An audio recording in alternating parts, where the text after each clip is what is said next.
Hello and welcome to the Inside Scoop with AARP Indiana. I am Addison Pollock, one of the directors of community engagement. Well, And I'm Emily Gorman, the other director of community engagement. perfect. We got that. So, we got that down. So thank you so much for joining us at the Inside Scoop with us for the Inside Scoop with AARP Indiana.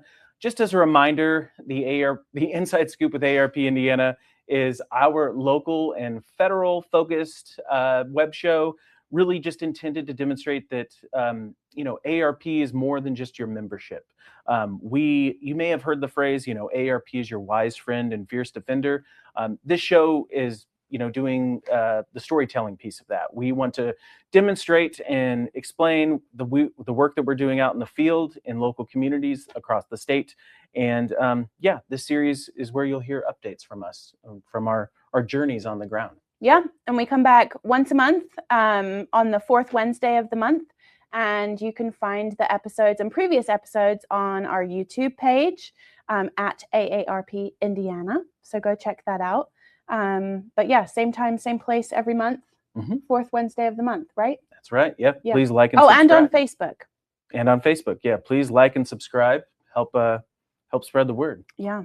But I'm excited to talk today. It's going to be a good back to episode. Work after a long weekend.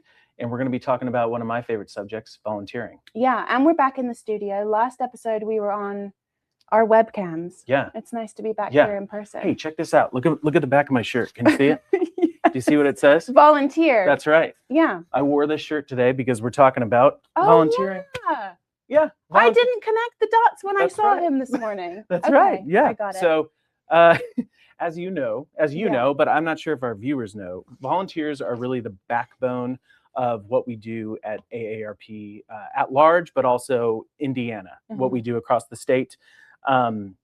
Dr. Ethel Percy Andrus is our founder, and she has this great quote, which is to serve and not to be served. So we're all about giving back, whether that be through advocacy or direct outreach, working in service opportunities in our communities. So it's just really the core to our mission. Yeah, I think it goes without saying that AARP wouldn't be what it is without our volunteers. And I know that Addison and I probably work the closest with our teams of volunteers in our communities, and they are what keep the place moving and keep the train rolling. And I think it's incredibly impressive and powerful to see all the work that our volunteers do in a variety of different roles. We have everything from tax aid to driver safety to helping us on the ground in our local communities, testifying at city council meetings, at the State House, on Capitol Hill. They really do it all. And so I'm excited to celebrate that today and talk more about it and maybe give our audience some ideas of if they wanted to get involved and be a volunteer for AARP, how they could do that. Exactly. Yeah. And before we move forward, I did want to just share some awesome stats. So on average, AARP volunteers, this is last year, on average, AARP volunteers gave 150 hours of service to the preferred program. So that could be driver safety, tax aid, working with the state office as like an issue expert or community advocate, whatever they may be doing. We have over 60,000 volunteers nationwide. In Indiana, we have around 100 volunteers, which we work with on a fairly regular basis, whether we're at the State House or we're, at city council meetings, whatever it may be. So really great. We're really looking forward to taking a deep dive into our volunteer program today. And we're going to be talking with Bev, who is she's a volunteer talent manager, which is really exciting. As well as just being one of our volunteers that serves on many of our other teams too. So absolutely. Bev is the perfect person. We couldn't think of anyone better to have on today's episode, but I'm sure you were just getting to this, so sorry for interrupting. No. Yeah. Bev is the person who, for our Indiana team, any new volunteers that are thinking of joining, Bev is the first person that they speak to. That's right. And she helps get folks on the same page, onboarded, understand what to expect from becoming a volunteer with AARP Indiana.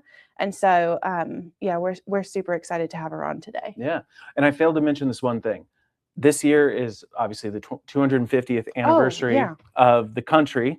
And AARP, in lieu of our day of service, which we typically do on September 11th, we're going to be doing some service volunteer work in our communities across the state.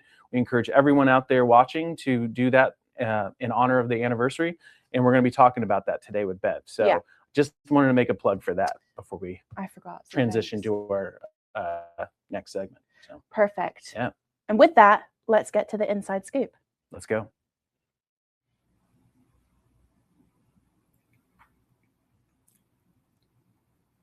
All right, we are back. We are here and joined by our friend Bev, who is up in Northwest Indiana. Bev, welcome to the Inside Scoop. We're really excited to have you here today. How are you? Good, doing good. Had a nice long weekend. It was a nice long weekend. So I'll jump into our first question because we kind of already teed you up ahead of time and talked about your role with AARP Indiana. But I did wonder if you could just tell us from your perspective what it is that the Volunteer Talent Manager does and what your role is and what you enjoy the most about it. Well, the primary part of the role is to screen prospective volunteers. So once they apply, I'm going to set up a screening interview with them and talk with them about, after hearing from the two of you as well as the team leaders, make sure they understand what our needs are and what the requirements are for being a volunteer with us so that they can immediately get up to speed and to make sure it fits what their interest and their skills are. And so if we can hopefully find a good fit between both sides. And as far as my favorite part, I would say it's when I find somebody that really I hear about within a couple of weeks is already contributing. Yeah, that's wonderful. But it's also just fun to hear why people want to volunteer with us. Yeah, I agree. And one of my favorite parts of watching you do your role is when you finally get to meet these people in person, because obviously we have volunteers from all across the state and you get to talk to all of them, but they don't actually get to meet you face to face. And so when the few times I've seen you actually get to meet people, that's always a really fun part of your role, I imagine. Well, it is because I do the screening by phone because I have to take notes. And I can't do Zoom and take notes. Yeah. So phone calls, so I've never even seen what they and they haven't seen me. So when we do, it is fun. Yeah. They're like, oh, you're Bev. Nice to and it's interesting. It's funny in just doing one phone call with people. When they follow up with me later, there's a connection we've established in that one phone call. Doesn't happen with everybody. Awesome. Doesn't happen with everybody, but there's a few people that it's like, oh, Bev. Yeah. That's awesome. Love it. That's awesome. Yeah, you do have that unique role where you're kind of touching every volunteer that comes through the door. So we appreciate it.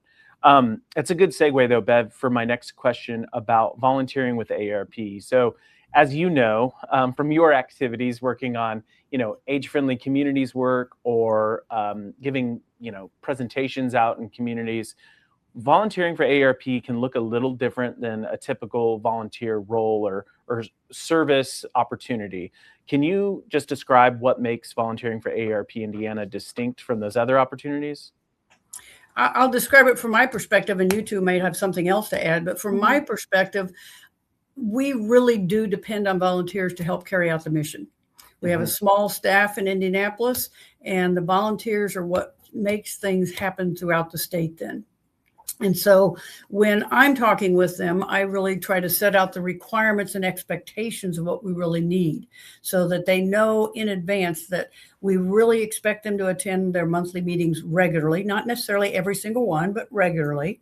We expect them to volunteer for events and to be there when they said they will be there, and to stay in communication with us, to respond to emails or phone calls from us so that both sides know what's going on. And those kind of things, other organizations kind of don't hold to as firmly as we need to in order to make sure things happen the way we want to. We do understand emergencies and that sometimes people can't follow through on something they've said they're doing. But in general, we really do need people to do what they've said they'll do.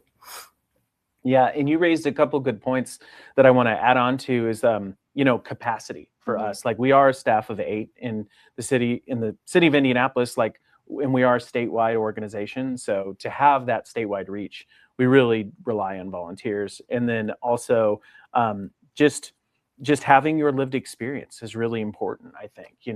Volunteers have more lived experience than many of us. So that's just key to fulfilling our mission. Well, and also you and I don't live in the cities that we're serving. True. And so having people who are actual residents and constituents and live in the places that we're working in is invaluable. They're the eyes and ears. And the boots on the ground. Boots on the ground. Yeah. All the Absolutely. things. Very important and crucial. So on that note, if somebody is watching and the show and is a member of AARP and just interested in finding out what it is that we're doing across the state, but they're thinking they might want to volunteer, could you talk us through what that onboarding process looks like? Just very high level from your perspective. Yeah. The first thing is once I get their name through either a database or a direct referral, then I will send them an email and tell them that we need to schedule a screening interview. That interview is typically going to be 30 to 45 minutes, and I'm pretty flexible whatever times we do it, times, days, whatever, and that. But again, it's about finding a fit between what they're looking for and what we have. Sometimes we decide within a few minutes that we're not what they're looking for. Other times, we move on and get into the details of some of the things they can actually do with us and move forward. Once we complete that interview, I'm writing up a report as we have the phone call, and both sides kind of agree that they want to move forward, and I think they are potentially a good fit for one of our teams. Then I will send them an application, and I view that as kind of the first test. I send them the application, and if I never receive it back, then the conversation's over. If they send it back, then we move forward with sending their name forward back to you guys and to the team leader, who then calls them to make sure they agree it's a good fit and to welcome them to the team. And so that's the first part of the process. Once that's done, then it gets somewhat turned over to Mel, who will then, after they've gone to their first meeting and they've completed, she will send them an email with who their contacts are and that they need to do some online orientation. They complete that, and then they're going to receive their badge and all of those kind of things. Right. And just so our viewers know, Mel Bullender is our senior program specialist who assists with various volunteer needs. So she's a key part of the onboarding process.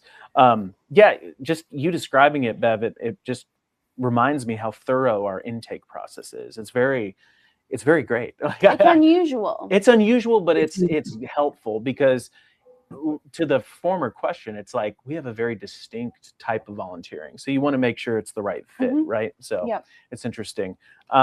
Bev, can you tell us a little bit, and we're happy to help with this one too, but like the specific volunteer roles that are available to Hoosiers when they're volunteering with AARP in Deanna. We obviously have our 4 target communities: Gary, Fort Wayne, Indianapolis, and Evansville. So there are roles within those communities, but also there are roles that are a little bit higher level. Can you tell us more about those? Yeah. So the first one you just mentioned, the 4 cities. If a person lives in those cities, then they can become a member of the team, the appropriate team for them, and they become what we call a community advocate. And when I send that screening email out asking them to schedule a screening interview, I send them a copy of that role description, so they've read it right away and know what we expect of a community advocate. And so then they're going to get involved in each of the teams are organized differently. So some of them have teams that are organized by what I'd call functions like marketing or events. Others have them organized by topics like caregiving and fraud. So they can get involved however their team wants people to get involved. And focus on the education and advocacy to their teams. The other 3 ways, and this applies, those team members can do this, but all other volunteers, those volunteers that do not live in target cities, have 3 other choices with us. The Speakers Bureau, which is exactly what it sounds like. We're going to do speaking, educational presentations out in the communities, and you will be taught how to give those. The presentations are all formulated. You don't have to prepare them or anything. You just have to prepare to give them. And so those can be in person or virtual. So we need people to do that. And I've run into a lot of people. I mean, recently you got someone who's been in Toastmasters for years. and wants to do this. So Ooh, somebody that we nice. know has good presentation That's very cool. practice. I love Toastmasters. Yeah. Addison and I both did Toastmasters. Oh, okay. Yeah. She's been with them like 20 years. So That's and awesome. she just joined the indie team. And others have done a lot of presentations through their jobs or whatever means it may be. They've done them. And so they're experienced presenters. The other two possibilities have more to do with advocacy. And so advocacy means, of course, you're interacting with some sort of legislative activity. It could be at a city level, state level, or federal. The first one's the federal advocacy events, which Emily and Addison are responsible for. They're virtual meetings a few times a year, usually about every 6 weeks. And we talk about what's happening at a national level from a legislative standpoint and how we, as members of that team, can advocate. It might be making a phone call, sending an email, or occasionally trying to doing an in-person visit. What I can tell any of you is think about this and say, like, I've never done that. That's okay. You'll be trained on whatever it is you need to do. You never left wondering what to say or how to say it. They'll give you talking points for either writing or speaking. So that's not a problem to worry about. The other opportunity is the legislative team.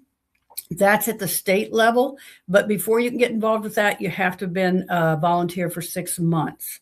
And that team, the members of that team, we go down to Indianapolis during the General Assembly, and we are educated on the issues that Indiana AARP is either supporting or opposing that year and how we might, and then we go and talk to legislators, again, with prepared talking points in that to deal with those issues. So those are the primary ways you can get involved. But for those people outside the target cities, there are several national opportunities, such as driver safety, tax assistance, and several other possibilities. And if you live in one of those cities, when I send the email out to you, I will, those are all outlined in the email. Oh, that's awesome. So they get additional information on there too. Yeah, so they can, and links, so they can just click on a link and go to the driver safety program. Yeah. So in summary, what you're saying is there's plenty of opportunity for everyone of all sorts of comfort levels, no matter where you are across the state.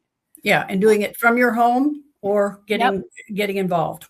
Yep. That's right. There's a little bit of something for everyone. Yep. And so on that note, I did just want to quickly see if we could maybe the three of us highlight just some recent examples of what our volunteers have done across the state in those various roles, just so people can get an idea for what a day in the life might look like without going into all that detail. And so I wondered if maybe we could talk about an example of something that's happened on Ledge Team. I'll give an example of something that's happened in our communities. And then Addison, if you wanted to share something about like a local city council meeting or local advocacy or something like that. Absolutely. So I'll go first and just share an example of what we've been working on locally in some of our target cities across the state. And what our volunteers have been up to is we have a program called Movies for Grownups. And it's a national program, but basically we show free screenings. Oh, we got some pictures. We show free screenings of big movies. Like this past week, we did The Devil Wears Prada 2. And our AARP members are invited to come and join us for a free evening of fun and watching a movie with your family. And we have some fun giveaways, and you get to meet our lovely volunteers too. But our volunteers are there working the tables, handing out information about AARP, have some giveaways. Some of our volunteers will give like opening remarks before the movie starts and just give some information to our guests. And then we also have volunteers that are working on our iPads and checking everyone, all the attendees in on the iPad. And so there's a little bit of something for everybody, but it's one of our most fun events. And we do that in our 4 big cities. And that's a couple times a year we do that. So that's a fun one. Yeah. Addison, I'll hand over to you. Yeah, sure. So when it comes to local advocacy, this can really be, to varying degrees, like of intensity, right, as to how much you volunteer with this. So we obviously will be advocating for a local issue, whether it be like a housing issue or a transportation issue or maybe a fraud prevention issue, which was one of our most recent wins down in the city of Evansville for some basically regulation around cryptocurrency ATMs before there was a state prohibition on those.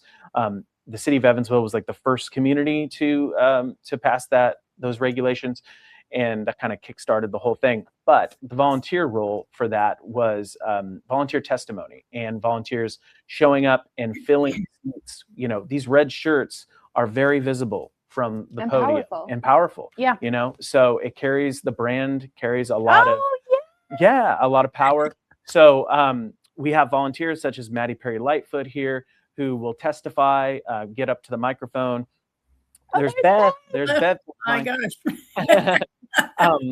And really with the state staff, they will collaborate on remarks, you know, their testimony, remarks around the issue, making sure that it's a little bit of fact-based. It's a little bit of like what this means to me personally, right? Personal touch. And then for those volunteers who don't want to step up to the microphone, they can sit there, you know, in their red shirt and just represent AARP, but also do like the, you know, the touchy-feely stuff, you know, behind the scenes, like talking to counselors after the fact or before the meeting, and just building those relationships are really important for our work currently, you know, in the moment, but also in the future. So that's a little bit of what we do locally. And then Bev, you are going to talk about the legislative team. So tell us a little bit about your experience. Yeah, so I'll play off of what you just said, that at a local level, Evansville dealt with the cryptocurrency ATM issue.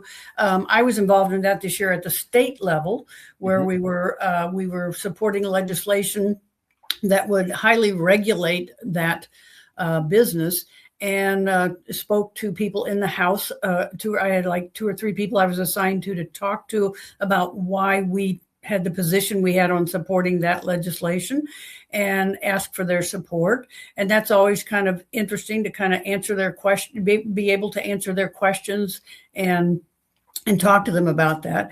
And so in this case, it passed in the House, went on to the Senate, where we thought we actually had a few minutes when we were afraid we were going to lose the bill. And instead it came back being even stricter than we had asked for. So it was a real win this year. And that, of course, feels, for all of us legislative team members, feels really good to feel we had a little tiny part in that process. That's a great but photo. that was one that felt really good. And even the year before, I remember one that I was able to, I talked to somebody, and I know I wasn't the influence on it, but the next day they pulled, you know, they did not move the bill forward the next day. So we were, again, very happy that our whole team had talked to various members that day. So we can see some impact.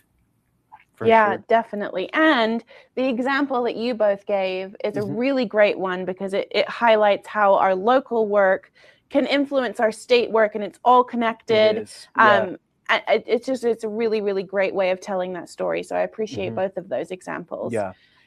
There's like a through line for all of our issues, but that's like the most direct one that I've experienced, where one actually informed the next, you know, the next step. So it's really cool. Now it's informing legislation across the entire country, which is just so cool. Really is amazing. Well, we kicked off things today. I wanted to interject earlier to talk about the 250th anniversary of the United States and the spirit of service focused volunteering that comes with that. With that in mind, and I know, Bev, definitely please feel free to chime in, but I was wondering, like, you know, what are some of the key service opportunities that you're planning in your communities? And I can talk a little bit about mine. So as Addison said, to celebrate the 250th, all of our local volunteer teams are planning on doing some form of a service project. For example, our team in Fort Wayne are planning on doing a day for a veterans organization, helping, I can't remember exactly what they're doing, but something for a veterans organization around the 4th of July, that time frame. And then in Gary, they're talking about doing something for Meals on Wheels, because food insecurity is really important to them up there. There's tons of service opportunities in that space. And And throughout the year, actually, we look for opportunities to do service projects, but these are the big ones that we're looking to do it around the 250th. Nice. What about in Evansville and Indy? So in Indianapolis, we're planning working at a food pantry, local food pantry on the Near East Side, which we have experience helping with their senior days, senior shopping days, which are once a month. Down in Evansville, it's still to be determined. They're very service oriented, like on a regular basis. Yeah, they are. So they volunteer at one of the several local food pantries. We also collaborate with a group called Community One around like neighborhood cleanups and just helping with small home repairs. So awesome. That could take that shape as well. Yeah. So yeah, Bev, were you planning on anything? No, I haven't done any planning on that yet. No. You don't have to be part of a team to volunteer, just letting everyone out there know, and you don't even have to be volunteer with AARP to do this. So just hope that inspires everyone to get out there and give back. Yeah. So, yeah. Well, I am doing plenty of volunteering. There you go. I knew you were. Yeah. Well, awesome. Well, I'll just say thank you so much to Bev for being here today. Obviously, we always love chatting to you, but having our audience learn more about what it takes to become a volunteer and what might interest them, couldn't have thought of a better person to help explain that than you. So thank you for being here. And with that, we're going to get to our closing section. So thank you, Bev. Thanks, Bev. Thank you. Bye. You don't.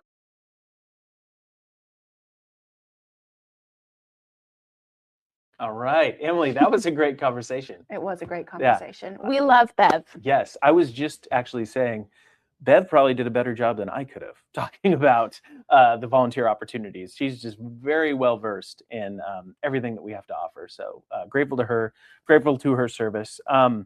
Before we leave you today, in closing, we did want to talk about how you can stay in touch with us. So we have several opportunities to stay in touch.